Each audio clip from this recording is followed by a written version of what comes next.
Ted, would you please come up and do some introductions, and I shall get this up, ready to go. Oh, it's already here. Oh, goody.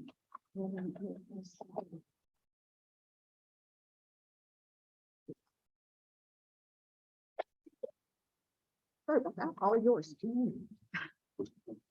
Okay, so I want to introduce you to our executive director at the Community Grief Center. And I'm going to do it in two different ways, and it's all true. But one is the data and the other is the heart. And the data is this. Deanne Zulke is the executive director of the Community Grief Center. Deanne was born and raised in Greeley. After graduating from Greeley West High School, she married and raised a family. Then she went back to school and attended University of Northern Colorado, where she received her Bachelor of Arts in Psychology in 2019. Prior to working at the Community Grief Center, Deanne was the postvention, that's after the fact, specialist in suicide education and support services. And that was North Range Behavioral Health Program.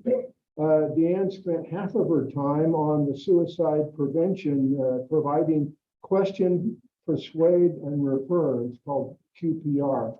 It's a process for dealing with people when you're concerned about whether they may be suicidal, or trying to support somebody who's related to somebody who's debating about suicide. So it's a way to facilitate possible survival. Anyway, she did that for adults in our community and presented to over 2,000 high school teens on topics surrounding mental health, depression, and suicide. For the other half of her time, she provided support for those who lost a loved one to suicide. She facilitated 4 different ongoing monthly groups, support groups, that are specific to those who have lost a loved one to suicide. Her passion is offering grief support to our community. The transition to the Community Grief Center was a good fit for her. The goal of the Community Grief Center is to help grievers of all ages find connection, hope, and healing to community members.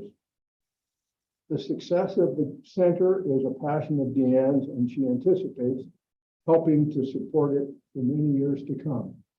Okay, so now the heart stuff. So Deanne showed up as an intern with our previous director, Debbie, as her mentor, and was a part of the grief group staff of our TREC program. And part of what we do there is we meet before all the families come, and then we meet after the families have been through the group and leave, and we just deal with what needs to be communicated amongst the leaders. One of the things I noticed about her was that she was very smart. She's very observant. She sees things, she's articulate, so she can share what she sees in ways that you can understand. Who knew? That was a possibility. And she also cared very deeply for the people. So it was my pleasure to be a part of that group with her and sort of see her evolution. I realized, wow, this gal's got it going on. And you can't help but feel affection for her because she's just got a lion's heart and is very sincere and generous and all that. So as things evolved and we were going to move into getting a new director, the idea that, that she could do that for us was awesome. So I'm really excited to introduce Deanne Zulke to you.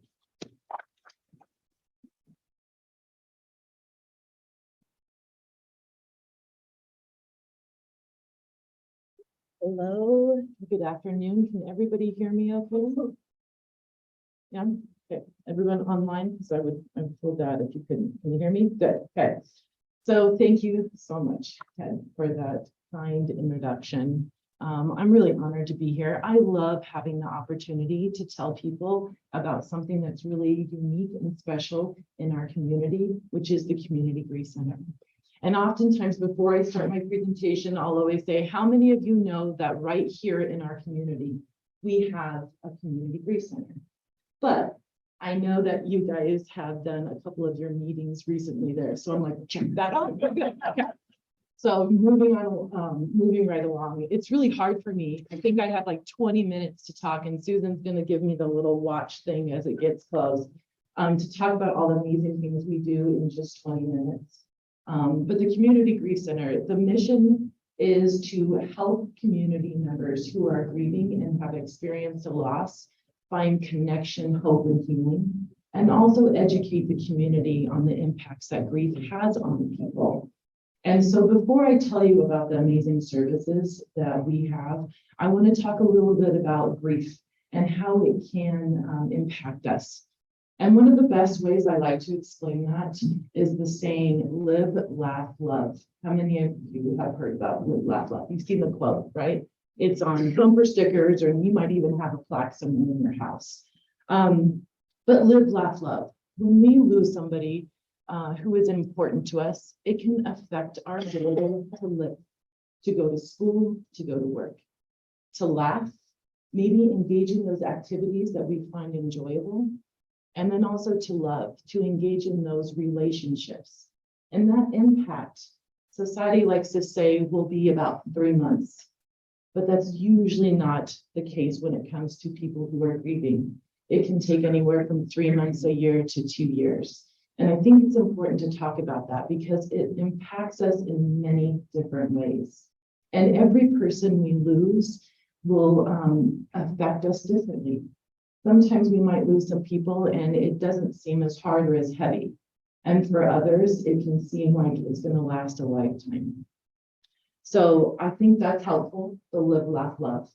And also when we are experiencing grief or we're around our loved ones who have lost a loved one, to remember that it really is something unique and specific, and it impacts us differently. So let's see, how do I change? Oh, perfect. And this right here is our mission. Again, it's to help people of all ages grieving death find connection and healing. So again, I want to talk a little bit about grief. I love this analogy. I wish I could say I'm the one who came up with it, but I'm not going to take that credit.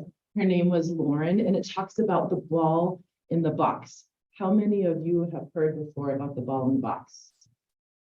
Okay, I love that. Okay, so the box, as you can see, the box is ourself. Okay, that huge ball, think of it as a beach ball, and the ball is grief. And when we first experience a loss, that ball is huge, and we have to stuff it in that box. And that kind of signifies how grief can be very all-encompassing, right? It affects us everywhere.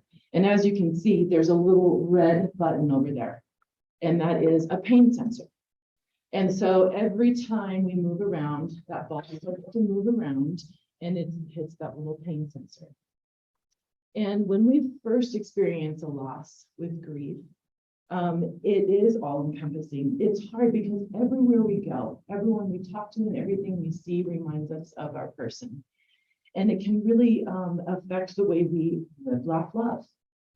And so what's helpful is that in time, when we allow ourselves to feel it, to heal it, slowly the ball begins to shrink. And as you can see, that ball isn't gone, didn't disappear, because grief doesn't just go away. It's something that stays with us and that we have to kind of move with. It's not something we need to get over or that we can get over, but we move with it. And eventually, as that ball shrinks, we can move around a little more. But man, if every once in a while we don't hit that little red button, and that pain sensor is almost the same as when it first happened. And what can be tough with that is when you are grieving and you're going through the process and you're healing and you hit that little pain sensor, it's called a grief wave. It feels like, oh no, I'm going backwards. And we don't want to go backwards because we know how hard it is. But the thing of it is it doesn't last as long, and it doesn't have quite the intensity of it, but it can be really challenging. And oftentimes we hear it takes time to heal. Absolutely, it does take time to heal, but it's not time alone that will heal us. It's when we give ourselves that opportunity to mourn and to grieve and to be with others and to receive support and be supportive to ourselves, to be kind to ourselves, that ball will eventually shrink, and it changes for everybody. And so I love that little educational piece, because I think society could be a little bit better when it comes to grieving. We put so much pressure on ourselves with how long, are we crying too much? Are we not crying enough? And I gotta just get over this. But really give yourself that space. And one of the best ways that you can do that is by being with others who get it. And so that's why I love the Community Grief Center, because what makes it so unique is every one of us at some point in our lives will be grieving a loss of somebody that we care about. And it could be multiple people that we care about. And so having the opportunity to connect with others is so important. So the Community Grief Center really can help anybody in our community. I think the youngest person we've helped so far is 5, and then the oldest has been 91. So that's pretty amazing. I'm pretty happy about that. And not all communities have a Community Grief Center. So I'm very proud of it, and I love the work that happens. And we'll be talking more about what those groups look like. So really, we are changing the lives of those who are grieving by giving them an opportunity to express that grief. And grief is one of the most profound forms of sorrow, and it demands the support and compassion of our fellow human beings. I always say we are packed animals, and we thrive better when we're together. So when we have an opportunity to be with people who understand, it is amazing how hopeful, helpful, and healing it can be. And if you ever have the opportunity to be in one of the groups or facilitate one of the groups, each week you can literally hear and feel that little kind of sigh of release because they had an opportunity to work through it. So I have a picture here of what one of the rooms looked like, because I think it's helpful when we're talking about grief support in the center. We kind of have an idea of what it looks like. And sometimes we might think more of a clinical type facility, but it's more like a front room. And this little area here can seat up to 8 to 10 people. And this is where we have most of our 8-week support groups. So the majority of the work that we do is support groups. We do offer one-on-one companioning, and we consider ourselves a companioning center. So we're not a counseling center, although we do have Dr. Debbie Baker, who is amazing, and she is a clinical psychologist. We companion people. We meet them where they are with their grief. We don't push or pull, but we just kind of give them that space and opportunity to talk about it. And so the work that we do is really peer-to-peer support. It's when they have an opportunity to talk about it. Because I don't know how many of you, if you have lost a loved one close to you, you feel like you're losing your mind, like you're going crazy. Because usually I can do this and I can do that, and it's just slowed me down. When we're grieving, the world goes as fast as it has, but somehow we've slowed down. And so being able to share some of those things and realize that, one, I'm not alone, because it can be so isolating going through it. And also that there are others who can help you and support. Again, helpful. So I talked a little bit about the individual compassioning. Oftentimes when people want to get grief support, they'll call and they'll say, I don't know if I'm ready for a group support, because it is a little intimidating. You're thinking, I am suffering so much. I don't think I could be in a room with others who are grieving. What kind of support can I give them? but by just being there and sharing what you can and what you will, it's amazing how you not only get that support, but you're giving that support to others. But it can be intimidating. So what we'll do is we'll have you come in and we can give you some one-on-one compassioning sessions so that you first can kind of get the idea of what it's like to talk about the grief and give you that opportunity. And then our hope is that we can get you into one of our support groups. And maybe you're like, nope, I'm ready for a support group, but we don't have one starting until September. So instead of saying, we'll see you in September and you take care, we can offer them that one-on-one support. And so I love that we have those two options. All of our groups that I'm going to be talking about is at no cost. Now, that doesn't mean when you come in, I'm going to ask for your insurance and then try and build the insurance and see what we can get. It means we don't ask for insurance because we don't bill for any of our services. And I think that is so amazing. And that's part of one of the reasons I love working there for mental health in general. But just to be able to say we don't charge and we can support you is huge. So we do have some monthly groups. One of the groups that I want to talk about is our Understanding Grief class. And this is really one of the ways that we kind of get men into our center. And then I'm not picking on you, but it can be hard for guys to express and show some of their emotions. And so this is a great class because we have he's a former chaplain, his name is Dennis. He does our Understanding Grief class, and every month we have a different topic. And so he does most of the talking. And all you have to do is just kind of be there and listen. And so it's a great way for guys to kind of get that support. And then afterwards, if you want to, you can talk a little bit, but he does the "you're not going crazy." And I love that one because oftentimes we really do feel like we're losing our mind. So this is a great class. We have a huge one right before the holidays, which is grief during the holidays. And that's really helpful too, because the holidays, birthdays, anniversaries can be particularly hard for us when we are grieving. So we have Healing Stitches. Our ladies come in once a week on Wednesdays from 1 to 3, and they do different crafts and activities for the center. But it's really a time for them to be able to just come and get support. So it's a drop-in. You don't have to register. It's from 1 to 3, and they laugh. Probably, and sometimes I'm like, I hope it's not too loud for Jonathan, but they laugh, they cry. It's a great time for connection. We also have a widow and widowers group that meets the third Tuesday of every month. Again, it's a drop-in. You don't have to register, you don't have to sign up.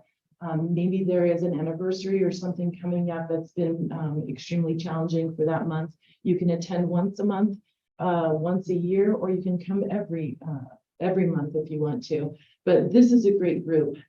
And what we hear for widows, widowers, and people who have lost their significant others is that, man, during the week I'm pretty good. But at those weekends, it can be so quiet. It's just different. I don't know what it is about the weekends, but it's different. And so we started doing a potluck. So we have a potluck two times out of the month so that we just have an opportunity to have something to go to and be around. And we don't necessarily do the grief work, but we talk, we laugh, and we do the support in different kinds of ways. So the Widow and Widowers group is great. Our moms support group is another group that we have. And this is for moms who have lost a child. And so being with other moms, it can be so helpful for them. Having the opportunity to talk about those things that maybe other losses they might not relate with. And so these moms really bond. We have a moms group, and they've bonded so well that they're like, I need more than 8 weeks. So we have a moms 2 group, which is more finding meaning. And then we're starting a moms monthly group. And our hope is that we'll get some new moms in, and then we'll have some of our older moms that have kind of been through the loss a little bit longer to help support. And then we have our dad support group.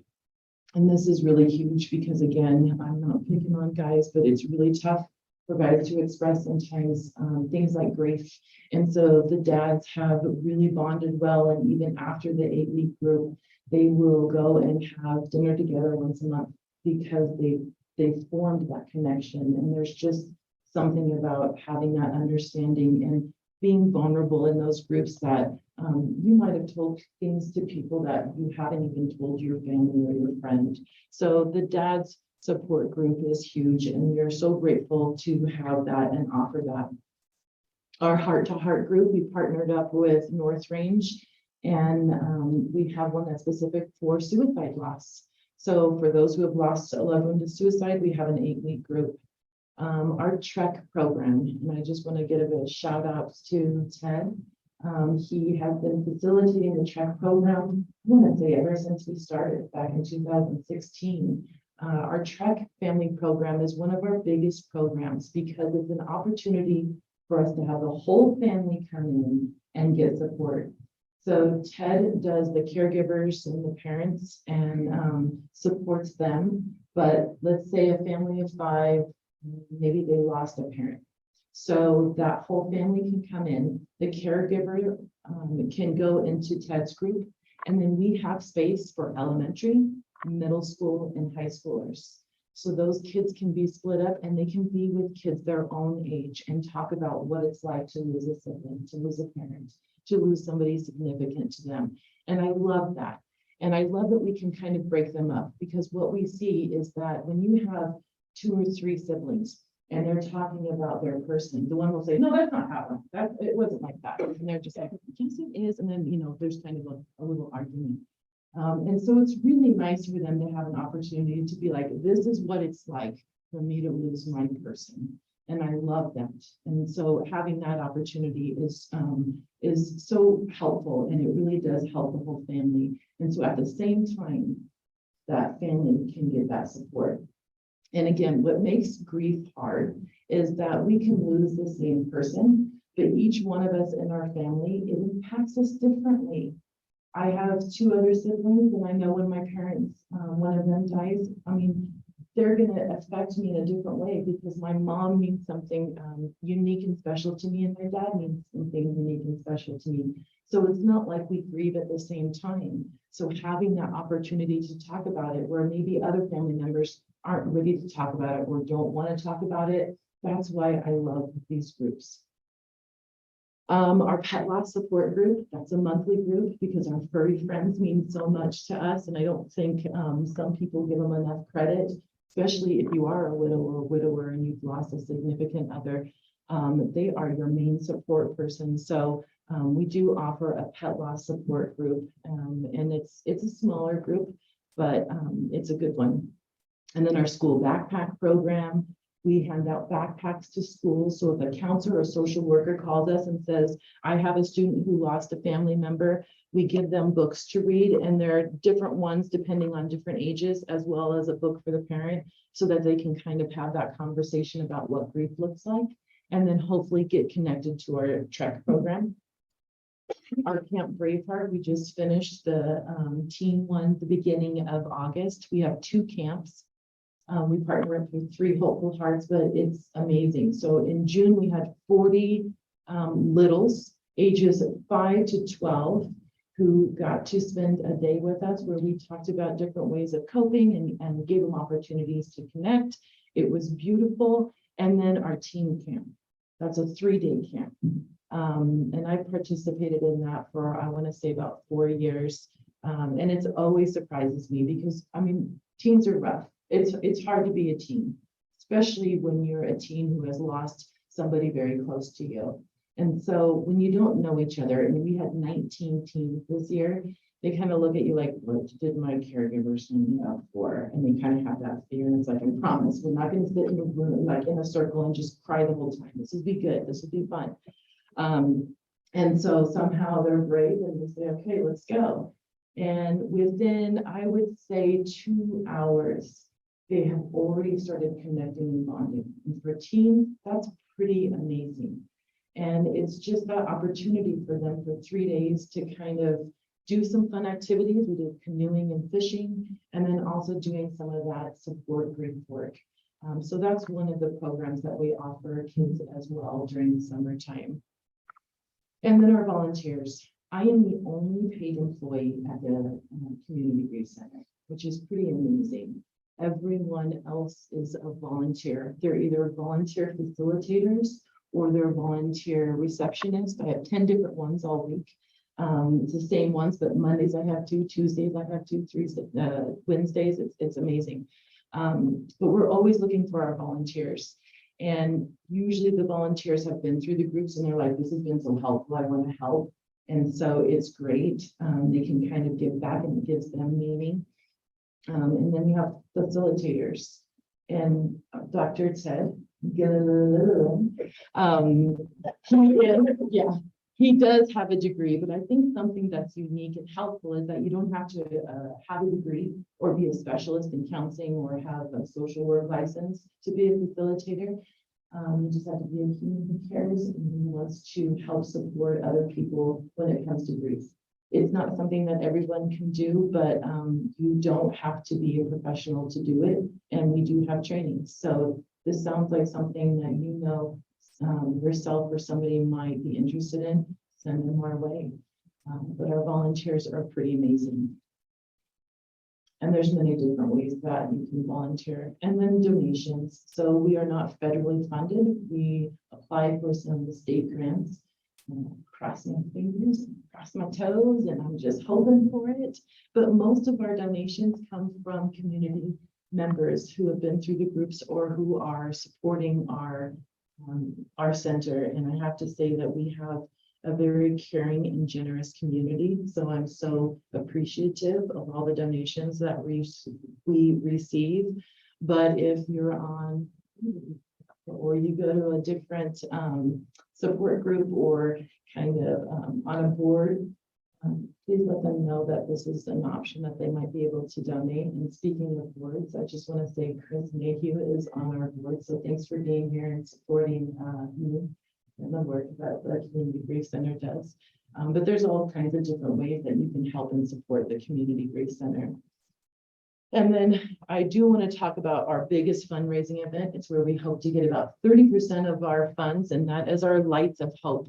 Everybody is welcome. We invite people who have been in the groups, but also communities, and we light luminaries. We have hot chocolate. We have 2 ladies that make cookies, and they're fantastic. And then we just come together and we give ourselves that opportunity to mourn and to remember and honor a person in and around other people. So our Lights of Hope is always the first Sunday in December, and it'll be December 4th. Am I doing on time? Okay, she's late. Okay, so again, my name is Deanne. I'm usually at the office. Stop by if you have any questions or if you just want to chat, and then we'll run over to Susan's, and then we'll go say hi to Jonathan, and maybe he'll buy us lunch. I try. I'm working for all. But yeah, stop in and call. And thank you so much for this opportunity. Is there anyone who has questions? Yes. We have a situation.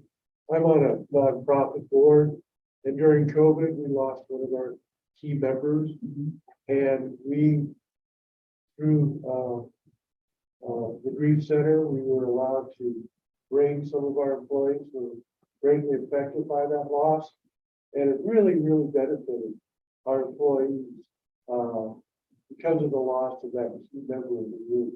So it can be kind of extended families, i.e. workplaces, where there's a loss, and it can be very helpful to the employees and be able to express themselves. Yes. So Can you paraphrase that for the people that are on Zoom, because they tell us who that's out. So he was explaining a time where during COVID, they had lost somebody, maybe work related. And so having an opportunity for employees to come together and have that space, they called the center, and the center gave them that kind of room where all the employees who wanted to could come and talk. And it could be family, it could be employees. I mean, grief impacts us different ways. So you can always call us and we can do that. And he was saying how helpful it was to be able to just have that support. Yeah. And support groups, I mean, this is a support group. The Rotary is a support group.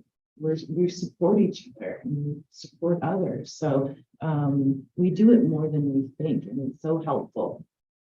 Any other questions? Questions on Zoom? I don't know. I don't want to touch it because I don't want to mess it up. We only have 2 lines.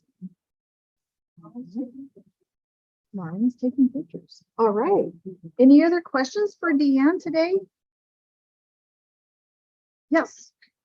How long is the training if somebody wanted to explore being a facilitator? How long is that? So the training, so he asked how long the training is to be a facilitator. The training is a day-long facilitator training. We usually do it on a Saturday. And then what we do is we have you be a co-facilitator and run through one of the groups. And then if you feel comfortable, we'll go ahead and have you facilitate. We always have 2 facilitators for each one of our groups. And the groups are 8 weeks long. And it's amazing how people are like, oh no, 8 weeks. It does sound like a long time. And about 3rd and 4th week, they're like, okay, I'm not ready for this to be over. I mean, it's so helpful. So yeah, the 8-week groups. So yeah. All right. Well, thank you very, very much. You're fine. Thank you